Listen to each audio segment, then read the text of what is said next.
started in today's lesson. Um, today's based off of some tips and some things that I've learned off of my mentor, brother, Uncle Sean. Um, you know, really, he gave me this chance to be able to come and talk about it while he's away. For right now, he's at a conference right now down in Oklahoma. Um, you know, and so he wanted me to come here and start talking about mentorship and little things that I have learned personally from him, and he wanted me to share them and expand on them, determining what they are, And I was kind of a little nervous to see, okay, what did I learn? What have I learned? Um, what do I need to? What do I feel like I need to share? What do I need to put out there that I have learned and that I have seen? What is something that we need to learn as today, as in a generation?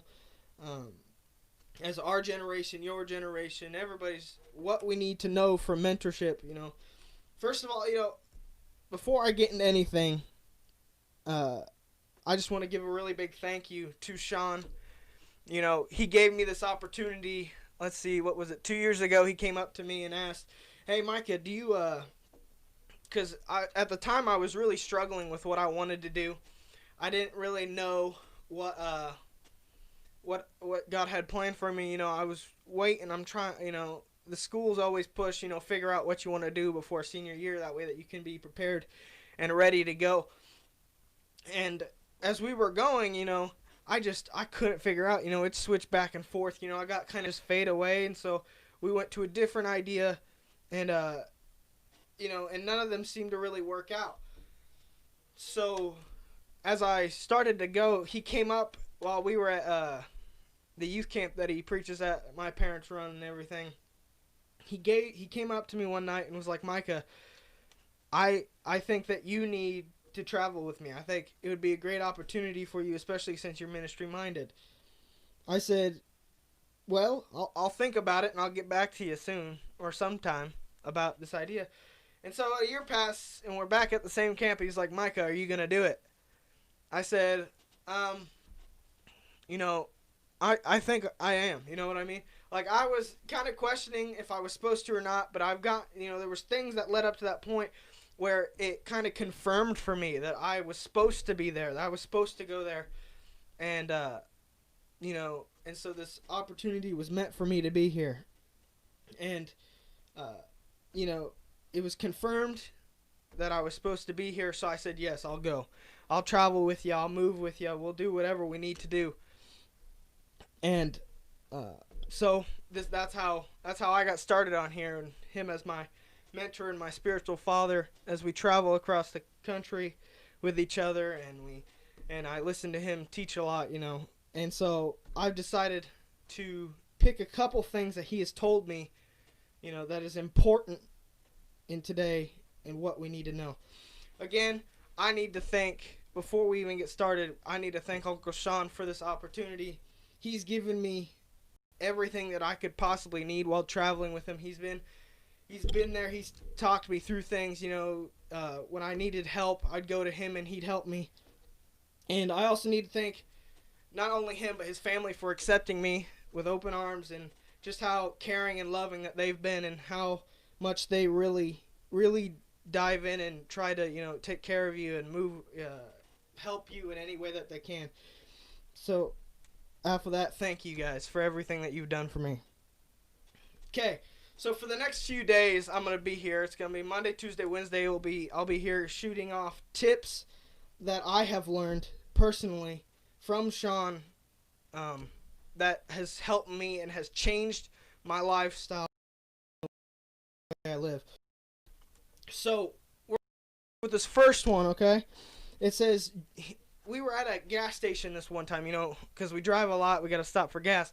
We were sitting at this gas station, and I was talking about something that I really wanted, but there was a less expensive version of it that was not as great as the other one was. It was just a cheapy brand and stuff like that.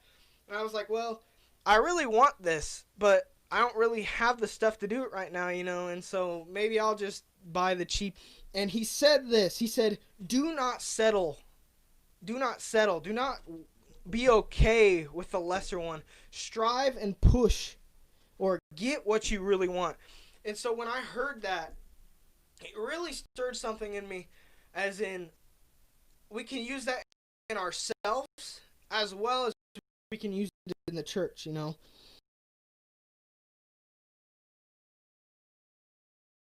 ministry and in your daily life.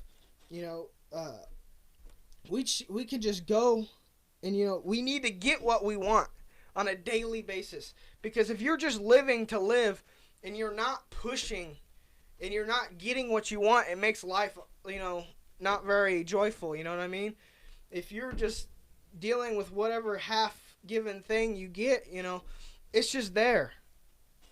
And it's just not well, the life just seems to just lag on, and you're just there if you're not really pushing in and enjoying with what you want, same with the church, we need to strive and push for his presence. We never can settle. We can never settle with the little side track, you know what I mean? Like, we can't just go into church, be there, just listen to the sermon, get filled a little bit, and go, and just be like, woo, another great day of church. We can't just settle for those days where we don't strive for him. Every day we need to be pushing. We need to strive. We cannot settle. We cannot just let life just keep beating us down, and we can't let life just lag on. We need to strive for his presence. We need to keep digging deeper in our relationship with him, as well as we just need to keep digging. We need to keep moving.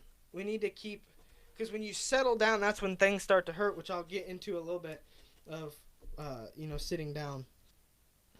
But I'm going to read a quick verse that that backs this up in 2 Corinthians 5:5, and it says, "The Spirit of God whets our appetite by giving us a taste of what's ahead. He puts a little bit of heaven in our heart, so we never settle for less." When you look here, he whets our appetite and gives us a taste of what's ahead. He puts a little bit of heaven so that we don't strive for less. He gives us little bits and little pieces of heaven to help us realize that, we can't just, be of the world. We can't just stay with the world, which for a long time, I personally struggled because I wanted to be like everybody else. I didn't want to be different. I didn't want to be separate. I didn't want to be the black sheep, And I know a lot of other teens, I've talked to a couple where they also didn't want to go through that. And, it's hard being separate from the world because all these other people will look at you and make fun of you for doing these certain things, Like, we can't be cussing like they do. We can't be drinking. We can't do some of the things they do because it's not morally and Christianly, correct.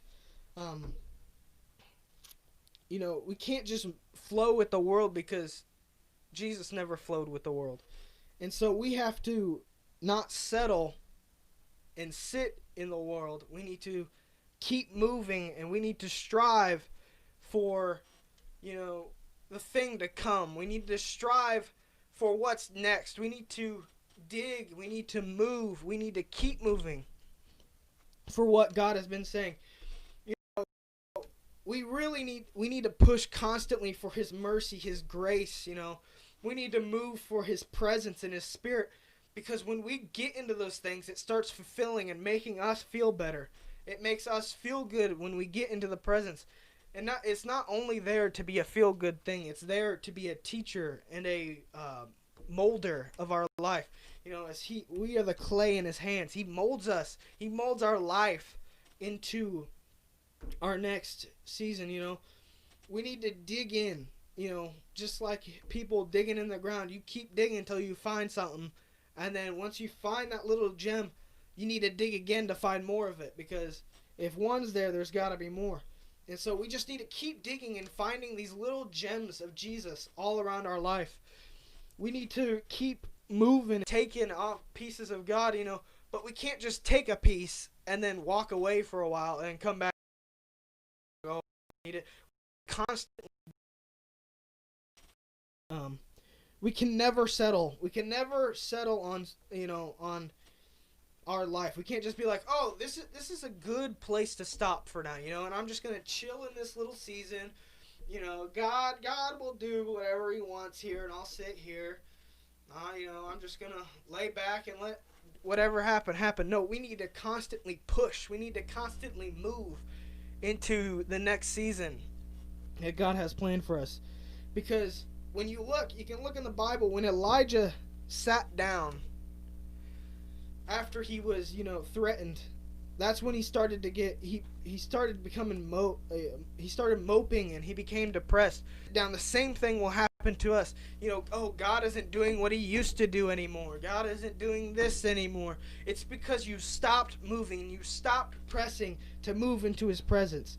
We cannot allow ourselves to get stagnant or stale. We can't just let ourselves just lay back and do whatever, We have to stick. We have to stay with God. We have to move with Him. We got to flow with Him. We got to flow with His Spirit as He moves and as He talks to us. And it's just so important to know that we are never alone, that we cannot just sit down, because that changes your whole perspective when you sit down. When you're constantly moving, everything's changing. As you're walking down a sidewalk, the trees are moving past you and you're moving forward. Oh, look, there's a boulder. You move past it. Okay, it's gone. Oh, look, here comes a hill. Oh, we're over it. Now we're done with it. But if you sit at the bottom of that hill, it's always going to be there. And you start complaining, oh, I don't want to walk up this. Why would I walk up it, That's why we walk with God, is because He helps us over the hills. He helps us move past things that are in our way.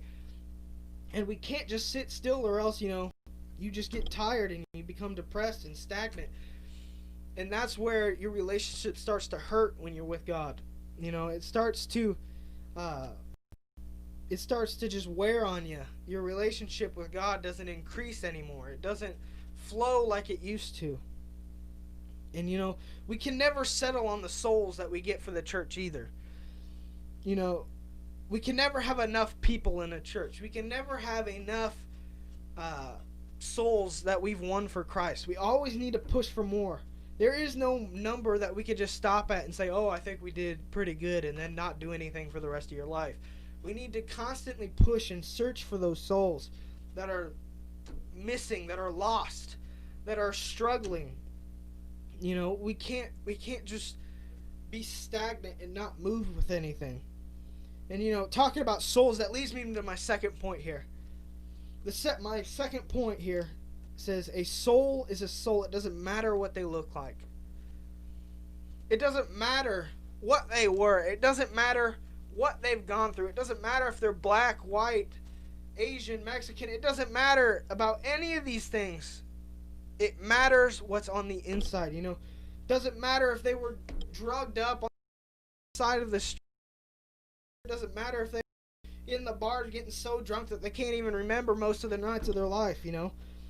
What matters is what is now. When a person surrenders, everything changes about them. Everything can change, especially when they push it. This is our number one mission as Christians in today's world, is to get the souls. We need to strive. We need to push for those souls. We are not on the earth just to get saved and then die. We're here for a reason, to spread the gospel, to move, to grab souls for Christ and get them living again. It only matters. The only thing that matters about a person is if they're following Jesus or not. If they've accepted them, as in my verse, they become a new thing.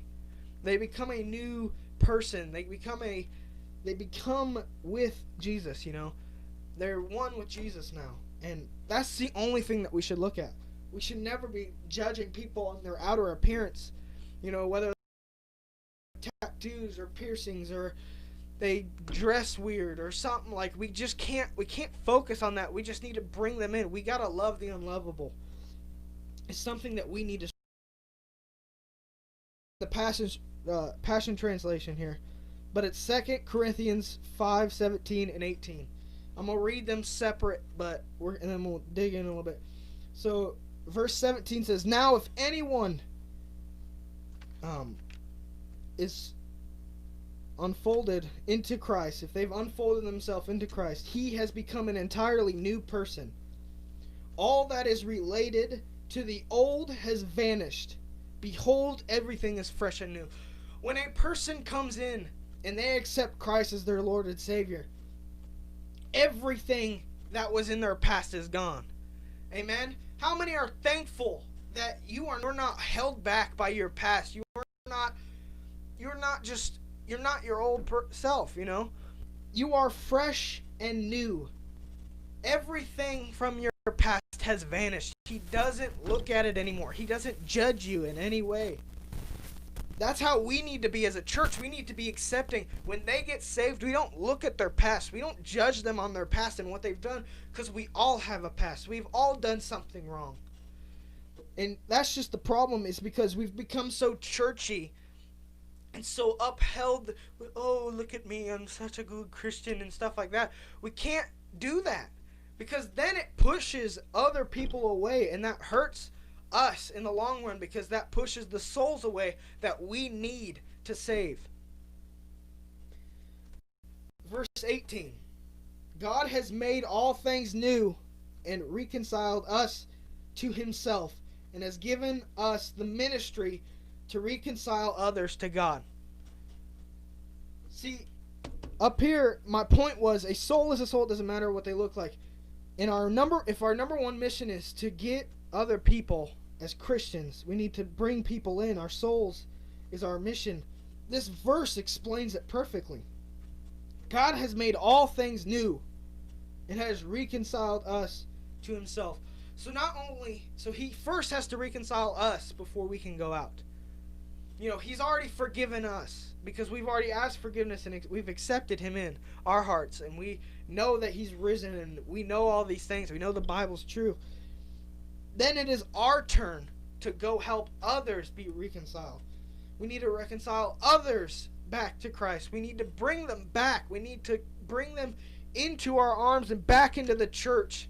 We can't just leave them out there. We have to move. Like I've said from the very first point, we got to move. We got to keep moving in his spirit. We can't just leave this thing to others. It doesn't matter if you're not a pastor, you're not a teacher, you're not a prophet, you're not an evangelist or anything. You have your own ministry. You don't need to be those things. Every Christian has their own ministry. Some, they may not be the super official ones that all these people have, but your own ministry is on your daily life. You go and you talk to others. When you talk to others, you show the light of Jesus in your words. You should be showing the light of Jesus through your words to those people, and you should be encouraging them, and you should be like, oh, this wonderful miracle happened at our church. Then you start talking to them about up. You should always be able to give the answer. We need to strive for those souls. The outside does not matter. And anything that's on the outside, whether it could be anything, it could be your skin color, it could be piercings, tattoos, clothing that they wear, their attitude or something. We need to change our own attitude into looking that this isn't just about us. This isn't just about me. I just want to make sure that I am safe for my life. I don't want to be hurt. I don't want to do this. I don't want to do that. Well, we need to turn ourselves away from yourself, and you need to look out. You need to start spreading like roots, because we are the root. We need to spread out. We need to find people. We need to create create friendships. We need to create opportunities where we are able to spread the word to people. And that's just what's really on my heart right now. That's what I really, when I first wrote this down, this is really something that swarmed up in me, because today we seem to be judging people more on their outside appearance than their inside.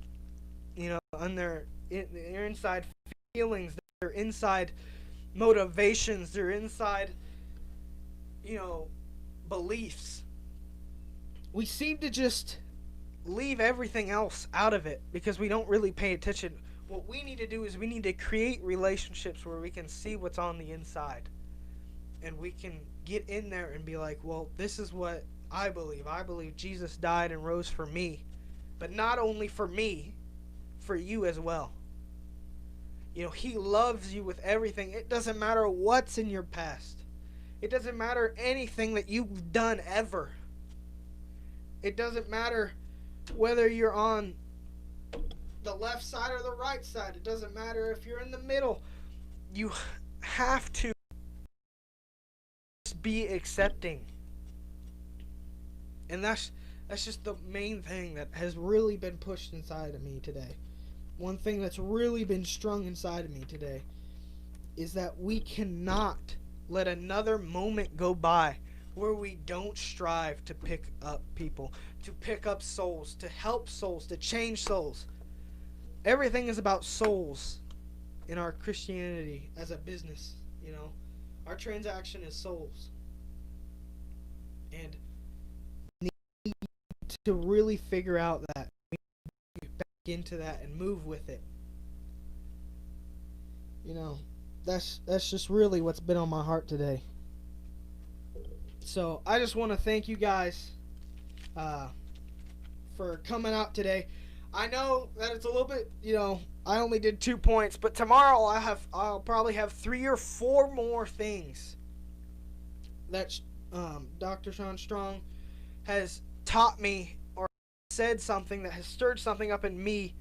I'm going to share with you. I'm going to give you everything that I can in these 3 days that I'm with you. This is just a great opportunity that I'm able right now to help start my ministry by spreading it to you and helping you and hoping that you will now use this and spread out in your own as I am. I just want to thank everyone again today. It's been a blessing being here. It's been a blessing to be able to talk, to you guys. It's good to see everyone. And remember, if you need to donate, you can hit up the website, standingstrongministries.org. He's got the Cash App. I believe it's SSM Strong or something like that. I can't remember right now. I'll have to figure out what that is. But remember, you can also hit #donate on the phone as well. All 3 of those are solid options. We just thank you guys for everything that you donated in the future, in the past, or in between. We just thank you guys for everything. Wonderful people, and we love you. And we just want you to know that something good is going to happen to you.